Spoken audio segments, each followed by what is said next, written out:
Welcome back everyone to my Let's Play of Dragon Warrior 1 for the Nintendo Entertainment System. It's time to take on the Dragonlord. He's been waiting for someone such as thee. Now he gives us the chance to rule half of the world if we stand with him. If you say yes twice, you get a game over. I'll show that off in the bonus episode. But I'm just going to tease him and say, yeah, I'll do it with you. And then the second time, I'll tell him no.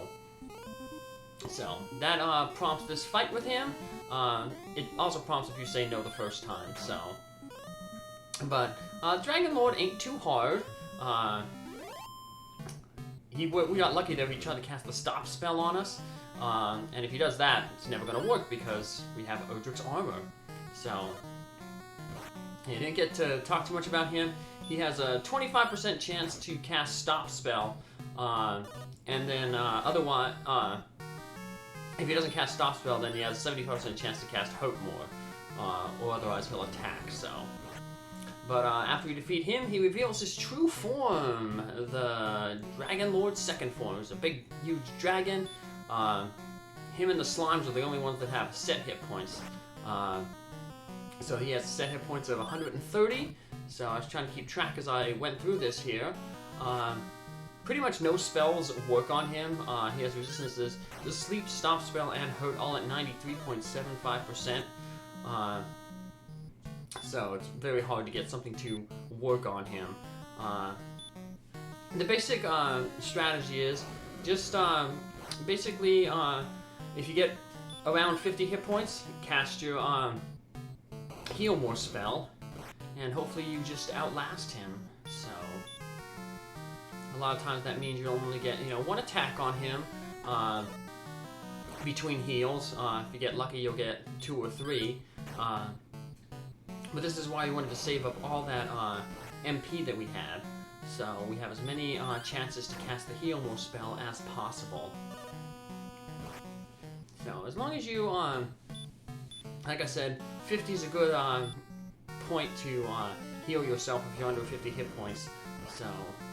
Yeah, he has that really strong Fire Breath, the Fire Breath 2, that can take off a lot more hit points. It can take off between 60 and 75 and 72 hit points. So, yeah. Now, of course, you have to minus the 1/3 of that to find out because of the Erdrick's armor, but still, if you're looking at damage, it's quite a lot more than the regular fire.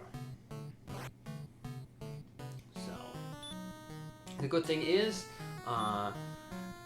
we're always gonna go before him, so that's one of the nice things about this early game Dragon Warrior when you only have one character. In the next game, you're gonna have a party of 3 characters, so you never know, how agility's gonna work out. So, right now he only has 2 hit points left because I've been keeping track. So I thought I'd try to see if I could hit him with the Hurt More spell just to see if I can get it through and finish him off, but it didn't work, so I'm not going to play with him any longer. I'm just going to whack him one more time with Erdrick's sword. And thou hast done well in defeating the Dragonlord. Thou hast found the ball of light. Radiance streams forth as thy hands touch the object and hold it aloft. Across the land spreads the brilliance until all shadows are banished and peace is restored. Yeah, we get warped out of the castle, but we don't get warped to the castle. So, luckily the game refills your magic points up, so you can just cast the return spell, or you can use the wings that you found in the Dragonlord's treasure room. And even if you just want to walk back, you can because there's no more enemies in the game. So I'm just going to talk with all the people here. They pretty much all say the same thing. Come now, King Bean awaits. And then I'll go into the town real quick and talk with the folks there. But they only have about 3 different types of dialogue. So. And then we have well, I guess 4 different endings. We're going to have, this is the standard ending where you actually rescue the princess. There's another ending where if you don't rescue the princess. The 3rd ending would be if you defeat the Dragonlord while holding the princess, and then you return back to the castle with the princess. And then the fourth ending is if you accept the Dragonlord's proposal to rule the world, half the world with him. So, thou hast brought us peace again. Thou hast brought us peace again. Shopkeepers, hooray, hooray, long live chicken. Yeah, all the shops are basically all closed. You can't buy any items, sell anything. Same thing with the inns. Thou hast brought peace again. But we'll still visit all the shopkeepers and stuff, or most of them, so we won't waste going into the fairy person, because they'll see the same thing as the tool person. The tool merchant. Hooray, hooray, long live chicken. Thou hast brought us peace again. Hooray, hooray, long live chicken. So yeah, we're getting the hero's welcome. And that little boy is blocking the path. So, thou hast brought us peace again. See what the guard says. Get out of the way, guard. And we also want to get the kids out of the way there. Oh, of course, he had to walk into the doorway. These kids are not very nice to me. I'm gonna have trouble with one in the inn as well. That's where the kid wandered into the inn. Which is really strange. Alright, woohoo! Let's just talk with the tool man who sold us that dragon scale. I wonder if we could have, like, carved the scale off the Dragonlord.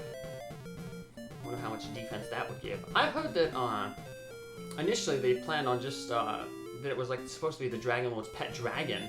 That after you defeated him, his pet dragon came out and attacked you.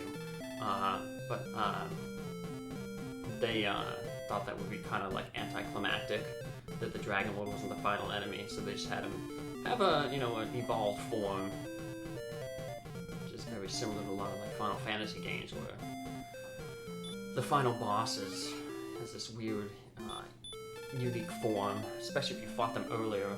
Final Fantasy 1, you fought Garland, and then he has this super crazy form of chaos. You fought the Emperor in Final Fantasy 2, and then he becomes the Reborn Emperor. He's a different sprite. Final Fantasy 4, you fight as the boss. Well, you don't fight him. There's like a cutscene where somebody else fights him, and but then he transforms. So. Exdeath, of course, transformed from Final Fantasy V. You see that in the Final Fantasy V Forge on Fiesta. I'll be doing that in a few months. And you fight Kefka, the villain in Final Fantasy VI is like a little person, and then, you know, as the final boss, he's this big angel person, so. Transforming final bosses. And King Bean awaits us, so let's go talk with him. We step in front of him, this pops up. The legends have proven true. Thou art indeed of the line of Erdrick. It is thy right to rule over this land. Wilt thou take my place? Chicken thought carefully before answering. I cannot, said Chicken. If ever I am to rule a country, it must be a land that I myself find. Luna said, Please wait. I wish to go with thee on thy journey. May I travel as thy companion? No. But thou must. So, once again, the TV trope, but thou must. I am so happy I shall never take no for an answer. And thus the tale comes to an end, unless the dragons return again. Well, dragons will return, because there's 11 Dragon Warrior games, and they've announced the 12th. But the big bad in the next game is not a dragon. Who is the big bad in the next game? Well, find out in a few days when I start Dragon Warrior 2. But let's watch the ending here first. Thou hast restored peace unto the world, but there are many roads yet to travel. May the light shine upon thee. So yeah, we're going to have another day of Dragon Warrior 1 episodes. We've got the bonus episode coming up, in which I will max out Chicken to level 30. So we'll see some different dialogue from King Bean. And then I'll show off those other endings where I don't rescue the princess, where I beat the game holding the princess, and then where I accept the Dragonlord's offer to rule. So there's still a few more things to see in this game. when I say the endings changed, it's just that little section where you interact with King Bean inside the castle. The credits, of course, they all stay the same, so we wanted to sit through these credits. For those other endings, I'll just, cut the credits out. But overall, like I said, this was basically my introduction into role-playing games. I got it free from Nintendo Power when I subscribed to the magazine, and it basically, started my love for the genre, which is why a lot of the games that are featured on this channel are role-playing games. The Final Fantasies, I'll be playing the Dragon Quests 1 through 6, and then eventually I'll be also playing the Ultima games 1 through 6, and then the 2 spin-offs series, the Ultima Underworld series, which is Ultima Underworld 1 and 2, and then the Dream series, the Savage Empire and Martian Dreams. So, yeah, we got plenty of role-playing games to come, so... but until then, take care, have a good one, and I hope to see you back for the next episode. Have a good day, thanks for following along. Bye.